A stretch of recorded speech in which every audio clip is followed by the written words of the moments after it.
Okay, welcome to airsafe.com. This is the Airline Safety Week in Review, and this is happening every week, but for the first time ever, we're doing this on Periscope. And in the screen right now, you see a couple of my books, Understanding Aviation Safety, my first book from 2000, and Parenting in the Internet, which, believe it or not, uses some of the same tools and techniques of risk assessment and management that I developed in airsafe.com. Talk to you a bit. This is from the East Coast headquarters of airsafe.com here in Brookline, Massachusetts. This is March 4th, 2016. And as many of you know, this week had a couple of news items of note. One of them was dealing with MH370. Apparently, on the coast of Mozambique, someone may have found a second piece of MH370. That piece is now in the hands of the proper authorities, the Australian Air Transportation Safety Bureau, and the group in Australia that's also doing the investigation of MH370. And the details on that are forthcoming. It's likely that, it's not likely rather, the position where it was found, roughly 1,500 miles away from the object, the flaperon found on the Reunion Island, is consistent with the drift patterns that were given by the Australian authorities some months ago. So at least that part of it is consistent with this being apart from the aircraft. Whether or not this was from a 777, and more specifically from MH370, remains to be seen.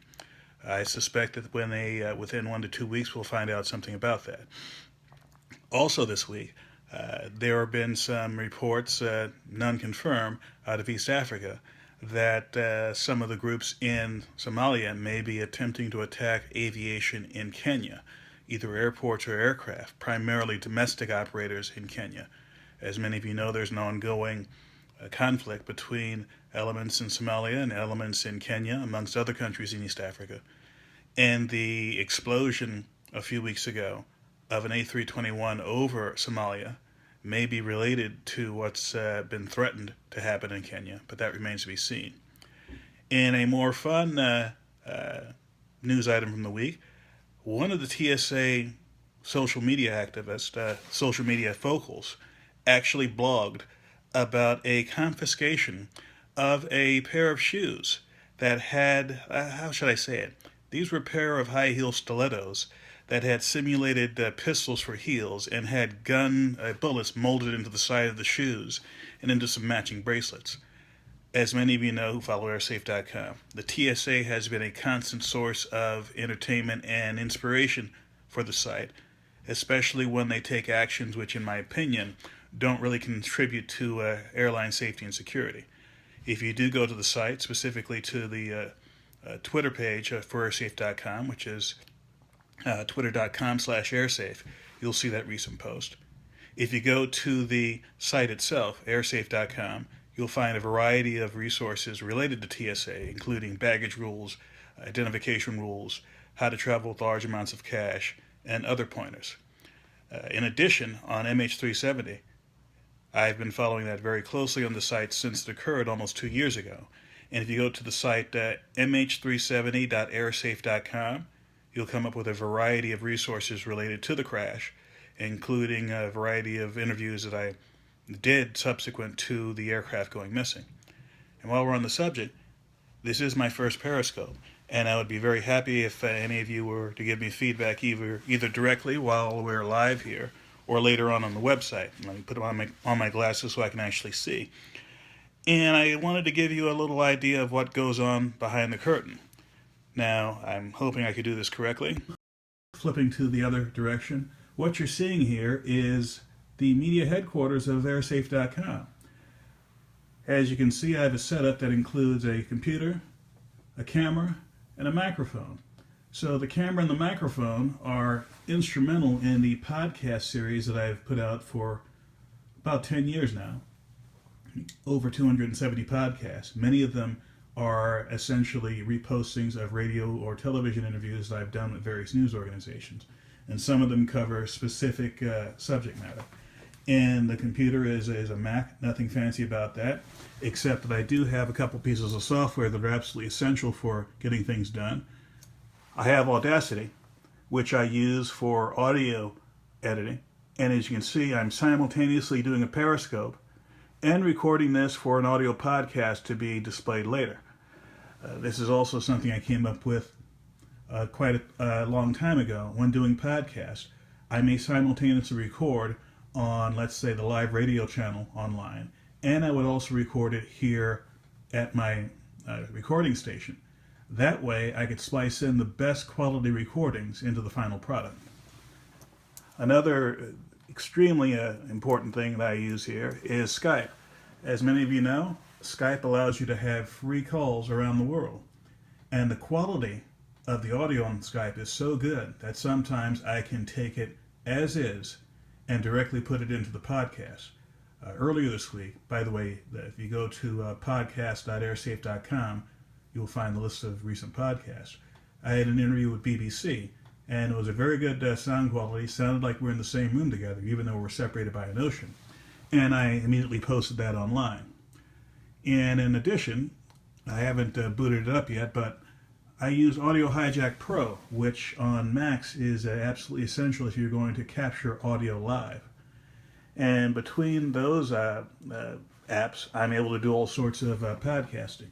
Now, the microphone is what do they call it? A Yeti mic, which is a newer one that I bought. It costs around $120, $130. Very sensitive. I had to build a little sound box around it to try and knock down some of the spare stray noises around here. And my camera is a Logitech. Cost me about $80. Much better than the camera that comes with the computer, and it's been quite good for me. Again, I've done recordings around the world and interviews around the world. Thank you for joining.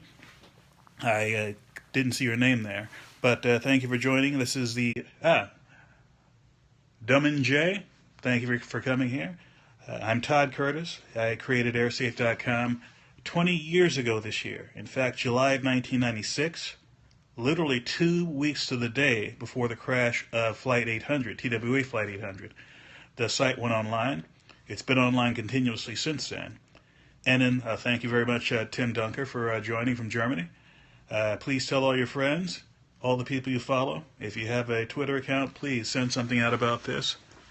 While we're on the subject, I'm going to my Twitter account, and supposedly I was supposed to view one new tweet. Very good. Very good at this whole Periscope thing.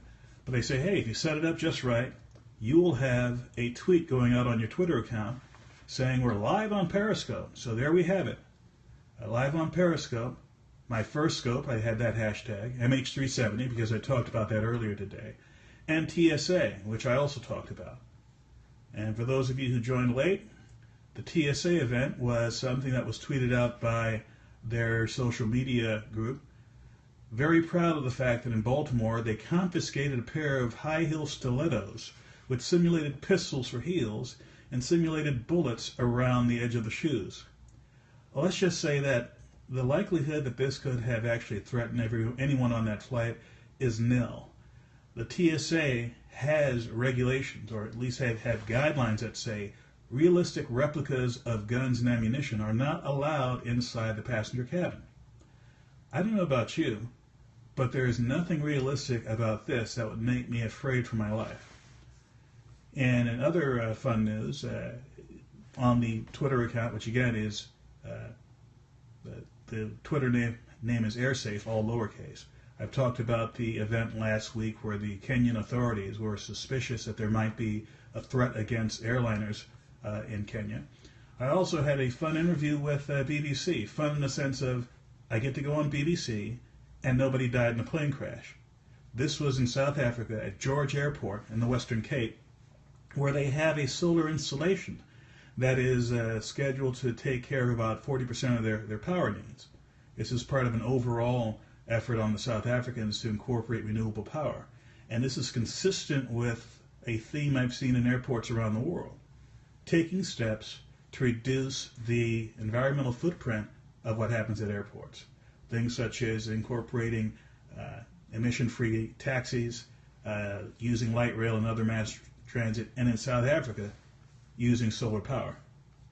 And again, I talked about the podcast, rather the interview on BBC, which I immediately turned into a podcast. and also turned into a YouTube video. And that's my usual trifecta. I have a media interview, I turn it into an audio podcast, I turn it into a video, and I put the video on YouTube. That way it maximizes the likelihood of someone actually coming across my stuff. And this is from the crash in Nepal a few days ago, on around about February 24th. They killed everyone on board. Now, for the benefit of those who may not be familiar with airsafe.com, I'll take you on a very quick tour of the site.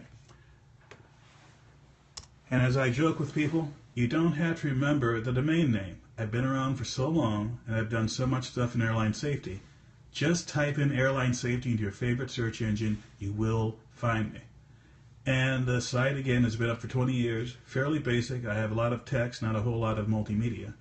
And there are pieces of information here about plane crashes, baggage, how to deal with security, how to deal with fear of flying, how to properly formulate a complaint, send it to the airline, etc. I highly recommend that you go to airsafe.com and check it out yourself.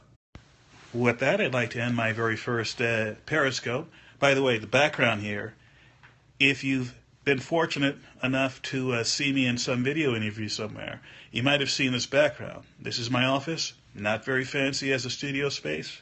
One of these days I'll rig up more lights and put up a background that makes me look a bit more like a professional TV studio. It's not a question of cost, it's a question of laziness. On that point, one thing I wasn't lazy about is trying out a new social media option. Like I said, this is my very first Periscope. I've had a heck of a good time. And when it comes to social media, I ask myself two questions before I think about using it. A, at its core, what does this particular application do?